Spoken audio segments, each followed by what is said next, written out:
The immediate background is done right now. I'll be doing some more stuff up in the sky, but for now we got the pile of cars in the junkyard all finished up, utilizing the concept of keeping things somewhat out of focus by using softer, less defined airbrush work.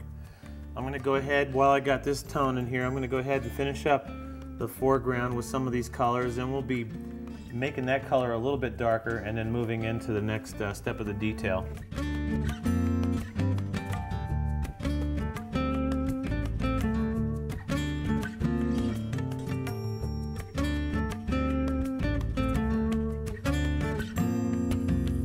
Now I'm going to go into the shoulder and I'm going to take this color, I'm going to do some definition, and I'm still going to maintain, you know, all the white that I did, and I can't help but emphasize it, but so many times people overwork their painting when they start going back in with these darker colors. Make sure that you're not going back in and countering everything that you did with your white.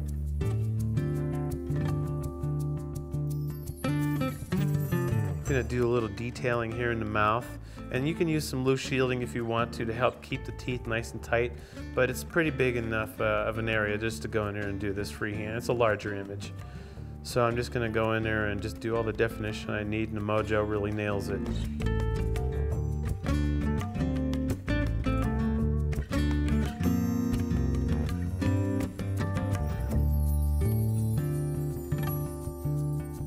Don't try to build up all the values all at once. Take your time. Oftentimes when you're working with colors in grayscale, you know, you could start this phase with a slightly lighter color, and it gives you a little bit easier application as far as being able to manage it and not putting too much contrasting tone down at once. So the darker tone that you use, the more difficult it is to go in and render some of the softer values, but in the long term you end up having to come back in on the very end with some of the darker tones just for the extreme shadows.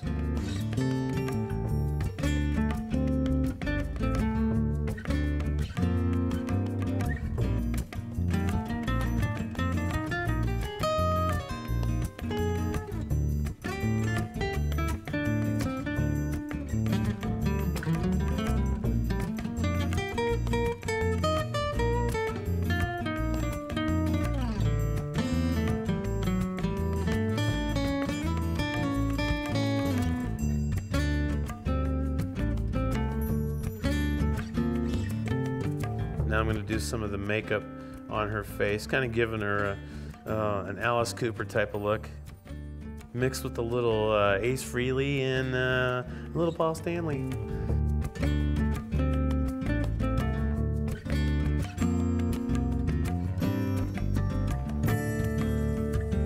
going to go ahead and set up the rest of the tones in the hair and really develop a lot of the shapes and the undulation of the hair that we developed simply with the white. Now we're just going to go back in using shields and such just to reinforce it.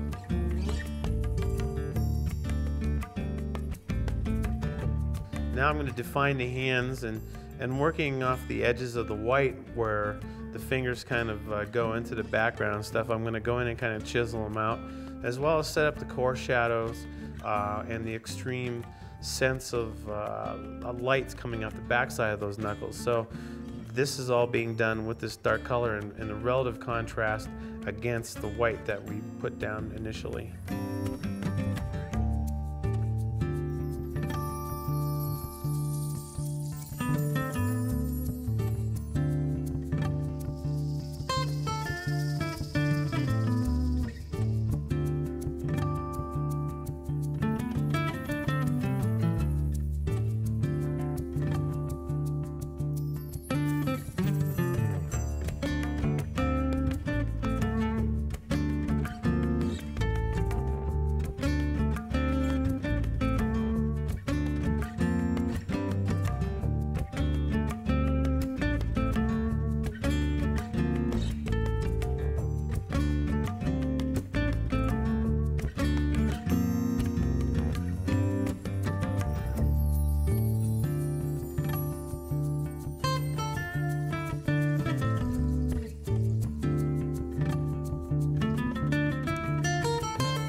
Now in the torso, I'm just going to use really soft application of this color to define the shape of it. But in contrast to the edges of where the chastity belt wraps around her torso, we're going to use very tiny little dagger strokes.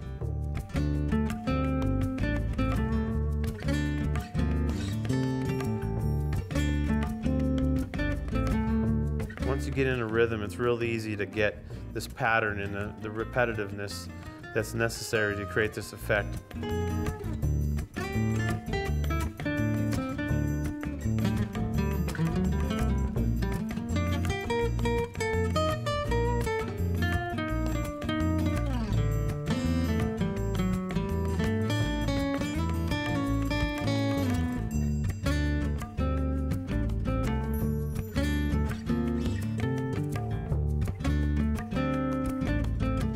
All right, now I'm going to take this color and I'm just going to emphasize a lot of the shadows on the dark side and you know, trying to just maintain that constant, you know, source of the light, you know, and making sure that it's not conflicting as I'm creating these, you know, objects out of my imagination.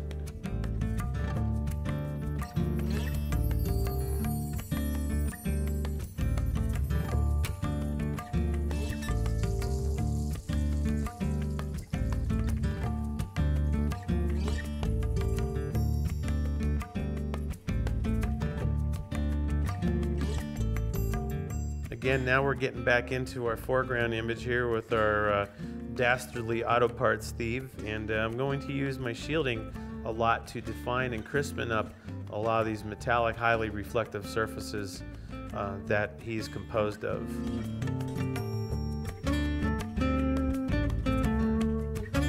A lot of good contrast in here as well will help kind of create that effect of the isolated direct lighting that's coming from within, you know, within his kind of armored chassis.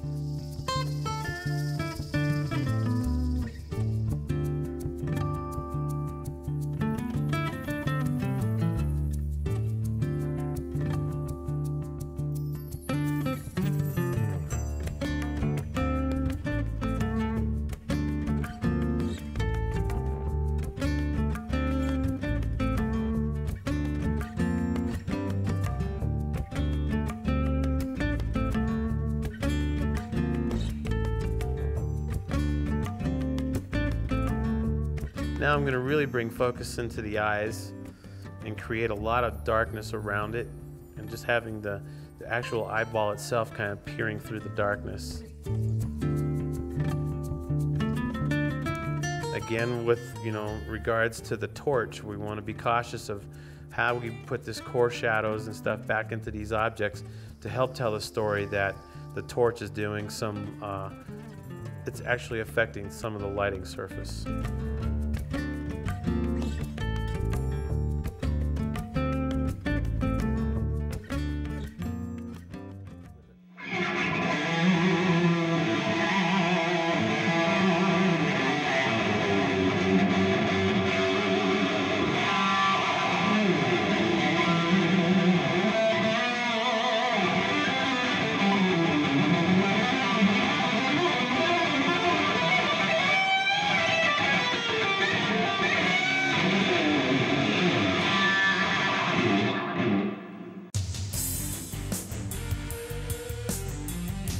You can see the core shadows through some of the elements here on the side of the body armor.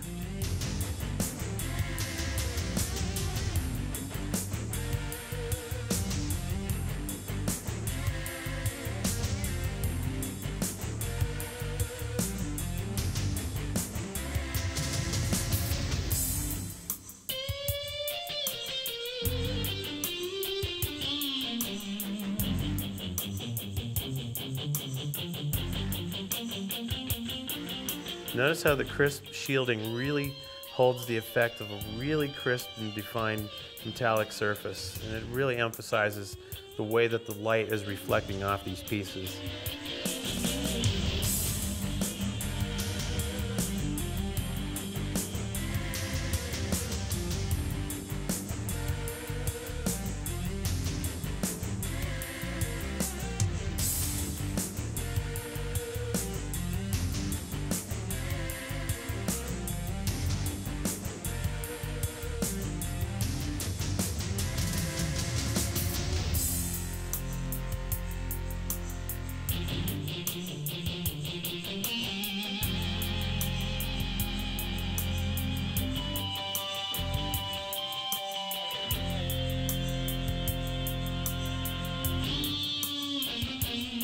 As I finish up some of the details in the foreground here and you know, finish up a lot of the interesting lighting effects and stuff, you know, a lot of things that you have to think about and be continuous of is just remembering, you know, where the light source is. And, you know, just as I would when I paint on a black surface, I'm not going back in and totally destroying what I've been doing with the white. I'm working with this medium gray, which I'd say is about 60%, maybe 70% gray.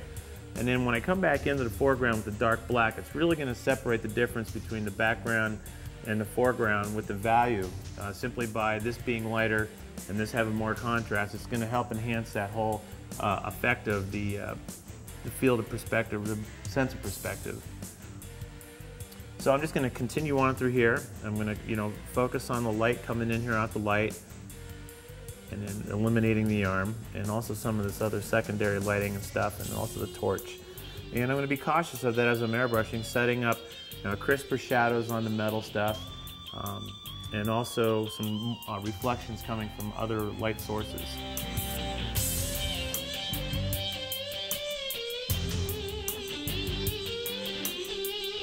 Now we're going to go ahead and set up the rest of the details on the other hand.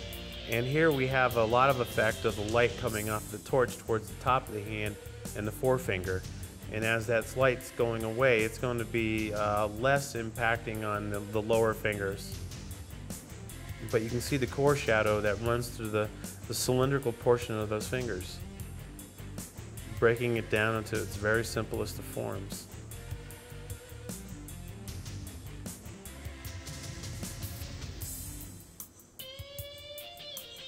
Now we're going to go ahead and finish up the Dagmar and use the shielding where it's necessary to keep these things nice and crisp.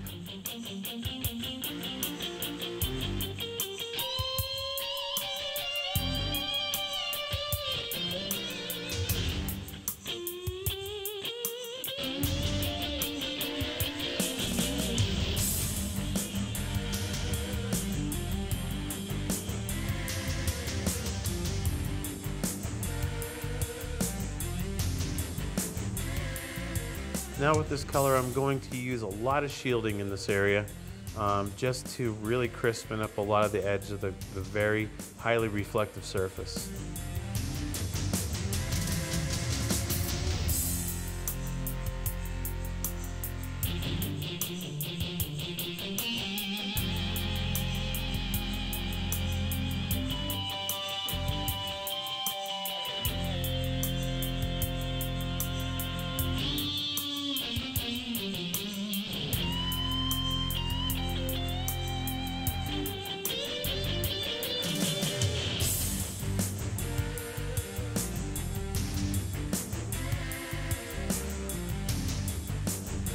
A lot of the detail along the edges of the exhaust here are just simply suggestive forms and little shapes to kind of help imply that the bolts and stuff are there.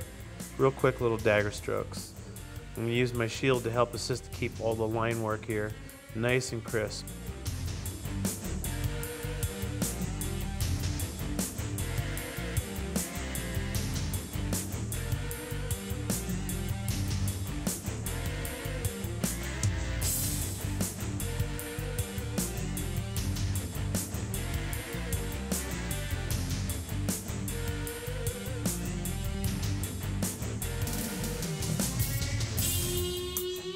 Now I'm going to start working some of the horizon reflection.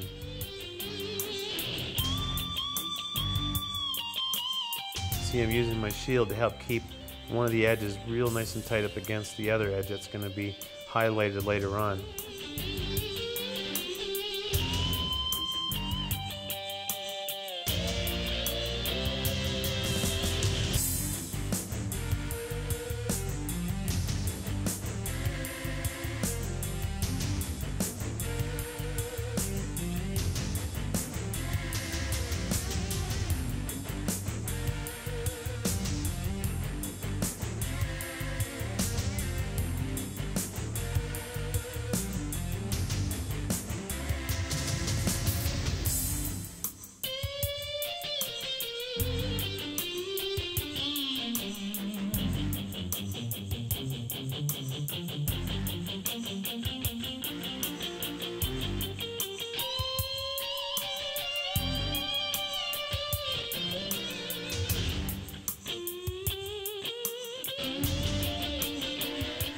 Now in this part of the engine, you'll be able to see some of the reflections of the lights on the headlights.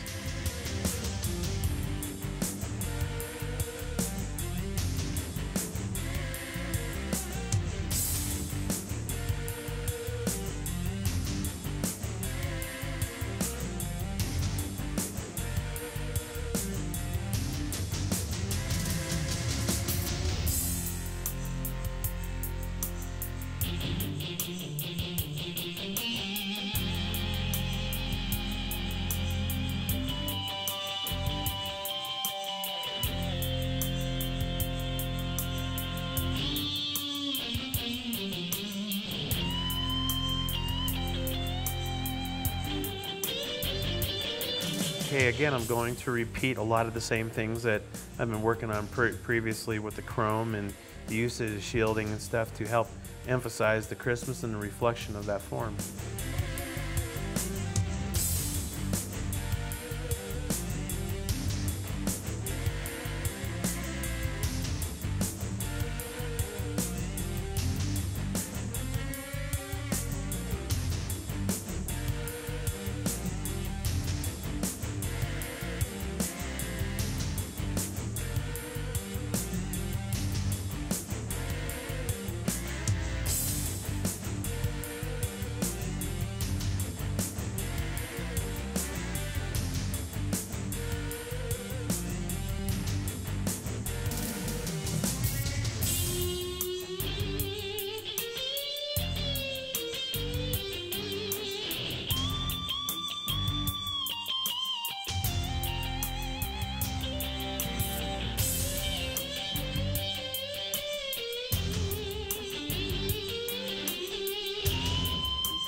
Now to help with the sense of perspective, I've taken this color that I used previously down in this area and I've lightened it up just a hair, just for the imagery up here to the upper left and to the upper right. A lot of this stuff is going to get washed out and lightened up quite a bit when we go back in with the highlights and create some of the lighting effects that are going on in there. And that's going to add to push that further back into the background. So I'm going to go over to this side right now, same color I used here, a little bit lighter gray, and we'll do the detail work in this car right here.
Check. All right. I've got all the detail done in the background with my first couple of values of gray. Now I'm approaching almost pure black with this, but I'd say about 90% on the gray scale, somewhere in there. And what I'm going to do is start to bring some of the imagery in the foreground out a little closer to us by enhancing the contrast. I'm going to start up in here and I'm just going to work my way down.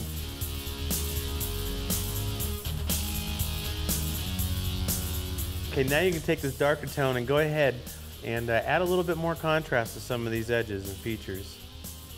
Don't overwork your painting.